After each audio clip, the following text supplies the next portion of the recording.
නොසැලෙන ආදරයයි මගේ මුළු ජීවිතයයි පිටුවේ ඔබට තමයි සුන්දර රත්තරනේ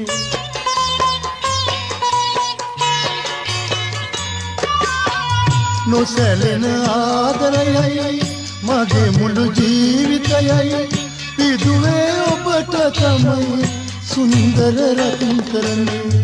ඒ දුරදක නොබලා මේ හදවත බිඳලා ඉන්නේ පිටුපාලා හිමදෝ රත්තරනේ ඇයි දැන් එපා වෙලා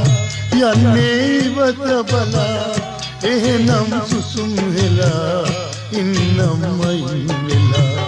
ඇයි දැන් එපා